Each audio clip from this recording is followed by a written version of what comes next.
is good, everyone? Welcome back to another Gran Turismo 7 video. Today we have round 5 of the Manufacturers Cup, and today we are going around the Daytona road course, the inner section of the Daytona oval for this round of the Manufacturers. If you want to hit the like button, that would be greatly appreciated, and if you want to subscribe for some more Gran Turismo 7 and F1 22 content that will be coming up later this week, make sure to hit that down below. But yeah, as you can see, we're in the Aston V12 Vantage at the moment, going around through the bus stop chicane, midway down the back straight of the Daytona Road oval, and we go in with our first time of a 46.7, which is okay, and for practice, and then in qualifying we did a 45.7, which put us in 11th place. It wasn't half bad, to be fair, in this V12 Vantage, and at the start here, we're able to get in a nice slipstream, the beautiful jets going overhead, giving some nice ambient sound, and the Nissan goes a bit wide. I give him a slight nudge, opens up, I try to go let him pass, and he loses him, it goes into me, so I feel like that's tit for tat, and we go straight through, taking 10th place there. And up ahead now, going back onto the oval, we've got Fireborn in the Supra, who's lost it on the exit of that corner, almost taking the Mazda with him, and we go around the outside of the RX Vision and go straight into 8th place. And thankfully that's actually quite nice for us. But unfortunately he got past us, but he got a penalty, so we then go back past him, but the WRX goes back past us. And as the main thing for this V12 Vantage car around this course is the straight line speed. The straight line speed for this V12 is not very good, as we go for a late lunge, and I'm going to be very honest, I missed my braking point, and thankfully didn't take the WRX driver with me, because if I had, that would have been outrageous. And these two decide that Narnia is the best route to go for in that instance, when they're side by side through the little S section after the first corner. Not really the smartest decision, if I do say so myself. But heading on to lap 3 now, we've caught up to the back of Fireborn here in the Supra, going into the long right hander with double apex or late apex. He's kind of gone a bit too deep. We go down the inside of him, lose the back end slightly, and he's going round our back end, but he's actually gone down our inside now. We've gone for trying to get a little switchback on him onto the oval part of the track. We've got the inside line here, so in theory we should have a shorter distance to travel and should be able to get ahead of him here. But the Supra's top end speed, along with the Aston's very low top end speed, enables Fireborn to actually get ahead of us in this part of the track. So we're going to just hopefully use Fireborn here and try and use the slipstream. But as he's going on to the first part of the bus stop, his car gets caught up on the curb, sends him wide. We nip down his inside. It's actually a really good drive from the pair of us, keeping him nice and clean, not bashing each other off. It's quite nice actually to see. So yeah, going on to the end of this straight here, you see how much he gains. He's gained half a second just from having a higher top end speed, and coupled up with me losing my braking point multiple times into the first corner, we lose another bunch of time.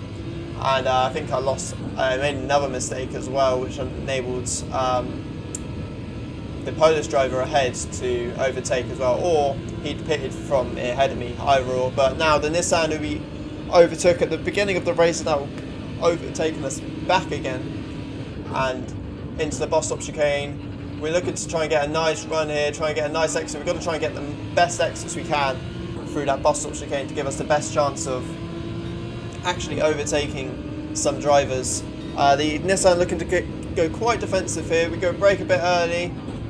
We're looking to try and see if we can get down his inside. We actually do, and I don't think we touched there, and I think he just goes a bit wide, trying to give us the space, like he didn't do on the, well no, like he did do, just trying to give us space, and I feel like it was a fair move. Moving on to lap 10 now, we decided now is the right time to come into the pits. Mandatory tyres for this was the hard and the medium, so the main race was, the main strategy, sorry, was to do hards to mediums or mediums to hard. Moving on to lap 11 on the pit exit here, we're in P12, a few seconds off of the Polish driver in front of us as we go on to lap 15 here.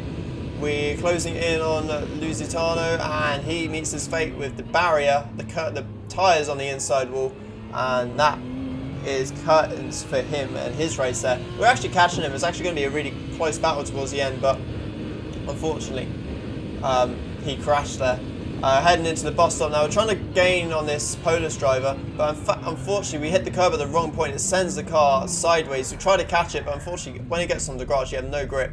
So it puts us into a spin, and now we're almost going to fall back into the clutches of the Frenchman in the Nissan behind us. He has closed in quite a lot here. He's moved to about 2 seconds. It'll be up just under 2 seconds by the time at the end of the straight. 1.2 here as we cross the penalty line, but if you look back, we can see that he actually did have a penalty, so that saved us a lot of time here.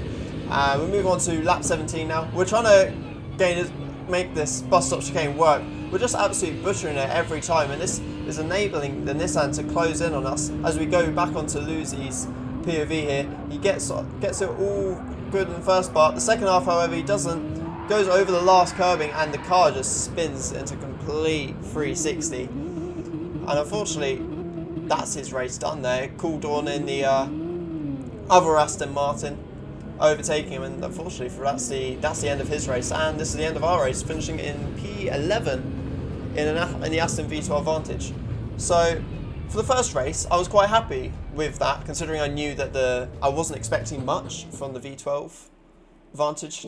But however, I went into the second race and saw loads of people were using DBR9, and I then thought, well, I've had a couple races in the Vantage. I might as well give the DBR9 a go in the next two, because I've done mediocre so far. So I might as well give this DBR9 a go. And you can hear the beautiful sound of the engine there. And we're going to go for a quick lap around Daytona and DBR9 just to give it a bit of practice. And as we come up to the line, you can already see that the speed as we cross the line is 168 miles per hour, which is actually a lot quicker than the V12. So we did a 44.6 I think there, or 7, and in practice then racing here in qualifying done a 44.4 for our first lap. It's actually quite good. Very, very happy with that. You might have noticed I was saying hello to Hogston there in the chat as well, the game chat, fellow YouTuber. He's also raced him a couple of times. He's got fairly decent speed. I feel like me and him match up against each other quite well. But on this lap here, heading into the midway through the inner part of the lap, we're purple up on our first lap, which means it's really good. We're really pushing the boat out as much as we can with this car, really getting to grips with it, trying to get as close to the 43s as we can. We're 6/10 faster than anyone else right now. Cooled on doing the 46.8 in the Aston Martin there.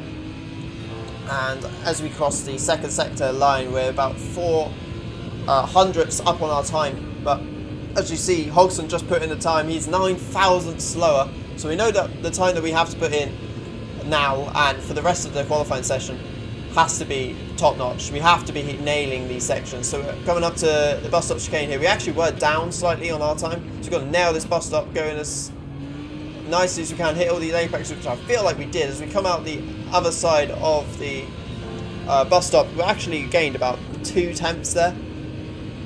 So coming up to the line now, that puts us to a 44.2, which I was fairly happy with. I know there was definitely areas I could have improved on. And as we get to the end of the session, you see Hogston putting in a 44.1, and I know that I need to absolutely nail this bus stop. I need to go hell for leather, push it as hard as I can, going a bit deep at the first part, and that's unfortunately absolutely ruined my lap.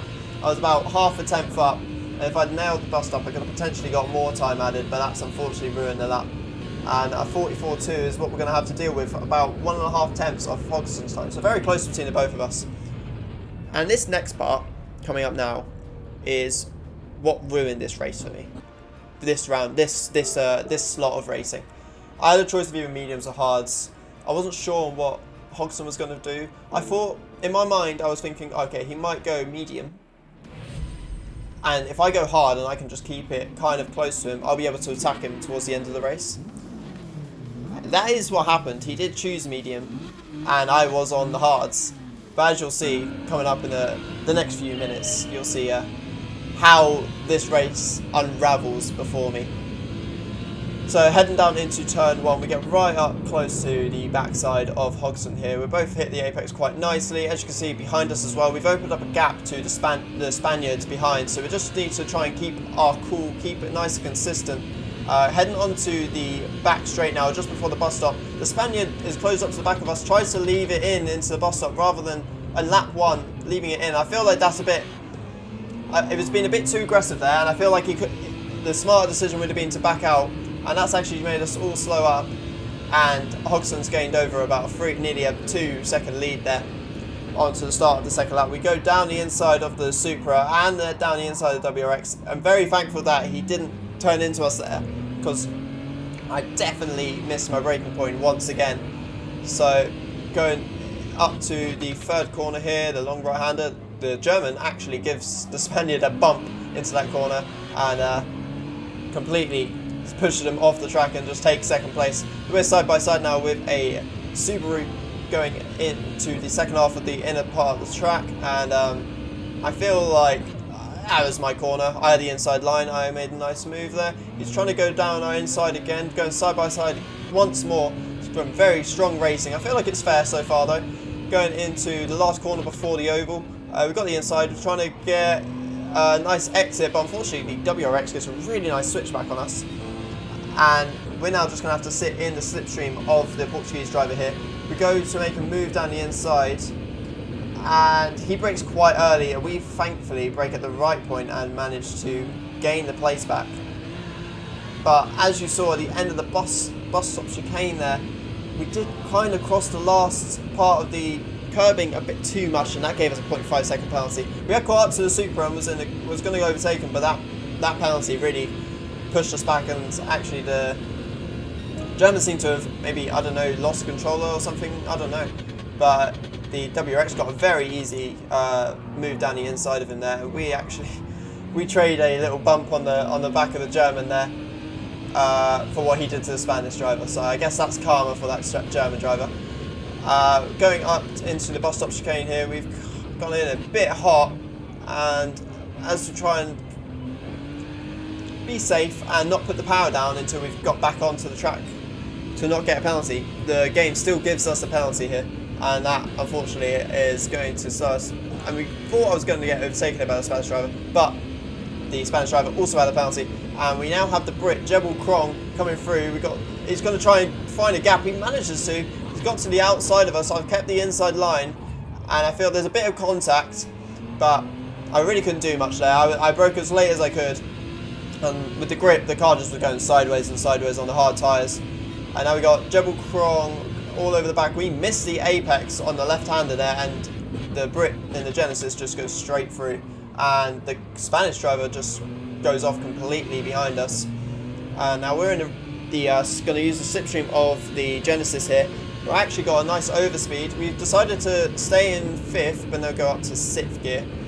And through the bus stop. Quite a nice move actually. Very clean, no contact. He let us through quite easily as well, and we're going to try and catch back up to the second place driver, who actually went into the pit because he was on soft tyres. So we're now racing for an effective second place right now.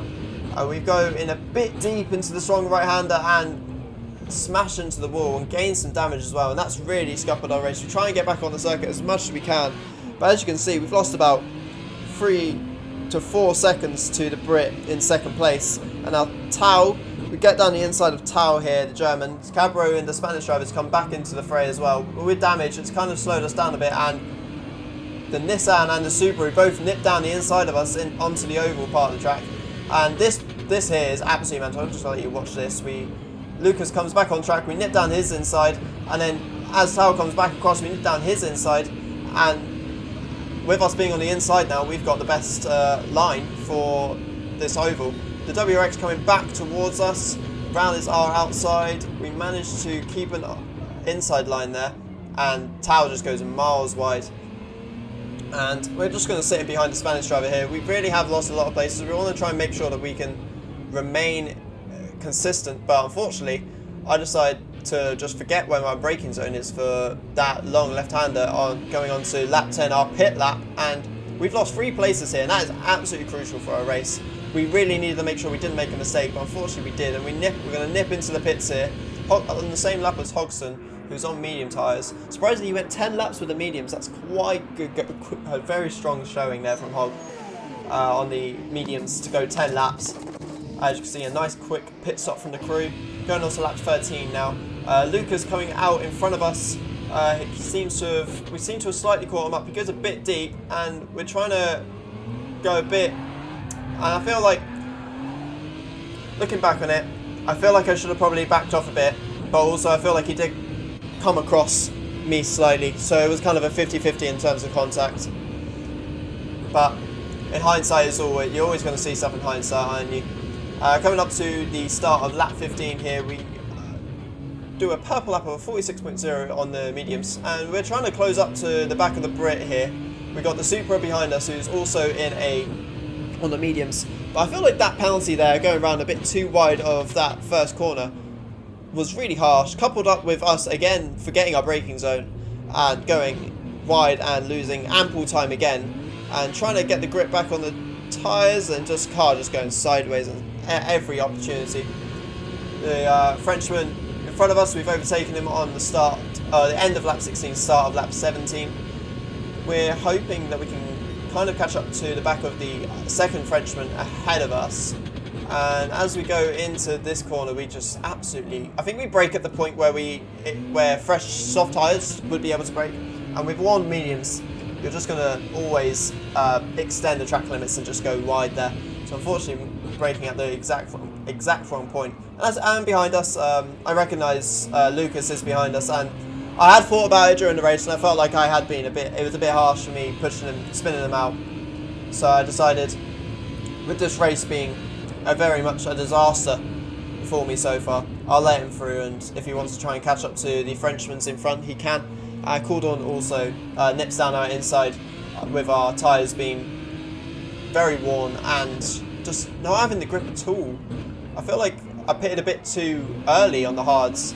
The mediums just couldn't last 8 laps for some weird reason. I feel like I was spinning the tyres up a lot as well. Like you can see, I was visibly angry at the end of this. And we started in second place, and finishing in 10th was an absolutely horrible lap to try and a horrible race, sorry, from me. Going on to the final slot now, we actually qualified in 7th. Making a few mistakes in qualifying, we definitely could have been up there in top 3 positions.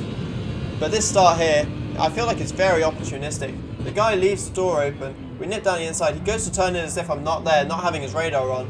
And I'm happy with that move.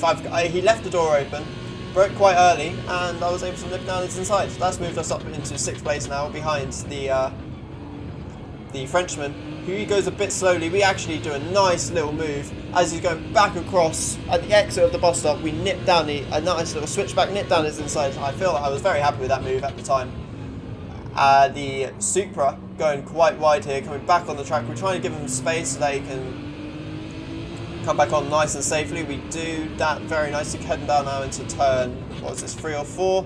We give him room on the inside, round is outside. We're trying to make sure the tyres don't lose traction, and actually do a nice move around the outside. On the medium tyres here, yeah, we decided to go, rather than starting on the hards, we learned from a lesson, started on the mediums, and it's actually working really much in our favour here. The guy in second place just decides he doesn't want to follow the racing line, spins off onto the right, and we're moved up onto the podium now, into the slipstream of Lucas here, round his outside. We're going a long way round, and we don't like this. We want to try and get the inside at every opportunity possible, so we brake a bit early, trying to nip down his inside, but he's actually broke at the right point there. We can't quite nip down it. Give him a little bump, and don't try and push for an overtake on the exit of this corner, because I feel like it would have been a bit harsh. I feel like there was a gap here.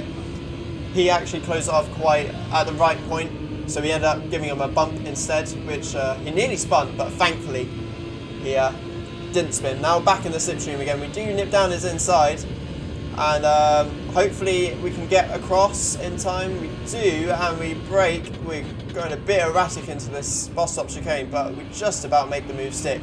So we're moved into second place here, 3 seconds off the leader. We have moved up. We've, on the start of lap 4, brought it down to 1.9 seconds, and got a bit deep into this corner. Got a bit wide. I don't know if that will give us a penalty or not, but the Frenchman behind us, Lucas, all over our back, and we know that he might lunge us down the inside, so we try to brake as late as possible, but in doing so we've actually put ourselves miles wide onto the grass at turn, I believe 4 it is, and we've lost all the positions we gained from the start of this race. In the first 4 laps we just lost it completely. We're back down now in P8 behind Narmouche, I'm going to say it. I probably butchered the pronunciation of that, but if we just refer to him as a Frenchman. So we're back up into P7, so we're back up to exactly where we started. So unfortunately, we've now lost the positions, and now we don't have the medium tyres to gain the lap time back again. We've nipped down the inside here. I feel like that was a bit late move, potentially, in hindsight, but at the time I felt like the gap was there, so I went for the gap. I don't know about you guys, let me know in the comments if you think I was a bit too aggressive with the move there, but I felt like there was a gap there. I went down it and he closed it off while I was alongside him. Anyway, on to the start of lap 7 now, getting into the slipstream of the Porsche. He moves to the outside, which is interesting. I would have definitely held the inside line personally if I'm looking to defend into the first corner here. We move into 4th place. Lucas pitted behind us as we went past him at the end of lap 6 there. We know the Porsche is fairly decent on the in section. Gives us a little bump on the exit of turn 4. And now going alongside with the Porsche. The Porsche, you can just see, it's just got really good low acceleration speeds. We actually push the Porsche a bit wide. And we go to try and make this corner stick. But once again, this is after a week of not being on the game. I'll be 100% honest with you guys, but regardless, for about 3 hours in now, I should definitely be warmed up. We'll move on to lap 8 here, where we have our final pit stop. The boys in the garage looking to perform once again for the team, putting on the hard tyres for us, not adding fuel, and a nice 6.8 second pit stop there. We move on to the start of lap 11. Racing here in the WRX. He goes a bit deep, which allows us to have the inside line for this part of the track, but we probably upshift a bit too early into 3rd gear, which allows WRX to get the speed to get back past us, going in through the rest of the midsection. Going on to the start of the oval section, we get in the slipstream of the WRX. We're moving to the outside here. I don't know if he is going to let us through. We're going side by side. We have got a bit more speed. We do pull ahead. I feel like he will back out of this move. He does, and we do go down into the bus stop chicane quite nicely, single file. It actually is a lot. That was a very nice driving from the check there. He knew that it would have been slower if we went in side by side there. So going into the inner section of the track on lap 12 now, just coming to the end of it. WRX gets a nice run out of the long right-hander. I've been absolutely pushing that corner all day. Coming up to the start of the oval section, we don't get the best exit, and WRX is down our inside once again. And being on the outside here, you're expected to lose a lot of time having to do a longer route. So we now get back into his slipstream, try to move to the outside. He's been a bit strong with us, trying to push us to the outside. We actually maintain it, try and keep the line. We know that we've got to brake a bit later, and we do. We brake a bit later, and thankfully, just at the point of braking, I knew that he'd broken a bit earlier, so knew that we could get ahead, but he gets a much better exit out of the bus stop. We tried to squeeze him off as much as we can, but he actually nips down and does a really fair move down our inside, so it's actually really strong. We try and do what he did to us back to him by getting a better exit out of the bus stop. Coming on to the end of lap 13, we go trying to make a move down his inside. He realises late that we've done it, tries to block us off, but we actually get our elbows out, push our way through, and it's actually a really strong move on the last theoretical corner of the track, I guess. But the WRX is now going to be back in the slipstream. We're holding our inside line, and he actually pushes us. So I think he was trying to work with us at this point. But going into the first corner here, we actually do nail the corner, and that does work quite nicely for us. Coming on to lap 14, coming up to the bus stop chicane here. I think he's going to try and make a move, but he actually goes to try and push, bump draft us into the corner. I think that I've gone past my braking point at that point. Brake a bit too early, which means that he then hits into us, It's an absolute calamity when it comes to it. We're coming up to the end of the race there. Nothing else really happened for the rest of that race. We finished in 7th, but Les actually, in the Porsche, actually pitted for the wrong tyre and got a minute penalty. So we actually finished in P6. And that gave us a point score of, I believe, 139. We'll see here what we get. I believe it is 139 points, which means that our overall score for the Manufacturers' Cup for this season will be 439. We'll see where that puts us in the Manufacturers and the regional rankings. I believe Manufacturers, we're in P6, we're in 16th place or 20th at the end. 16th place with 439 points. Yeah, I'm quite happy with that. Fairly happy with that, and being in an Aston. Aston, very much not the strongest manufacturer, so very happy with that. If you've liked this video, guys, please be sure to hit the like button down below and hit the subscribe button as well to be notified when I next go live. But I appreciate you all, and I will leave you seeing my regional ranking 607. And just to let you know, if you've seen this video as soon as it's gone live, I should be live. My Twitch will be in the description below. I'll be doing some potentially Valorant tonight. If you're seeing this tomorrow, if you're seeing this the day after, I'll be live in the evening on Tuesday doing some F1 22. So if you want to come and join me there, feel free. My link will be down in the description below. But yeah, thanks guys. I appreciate you, and later.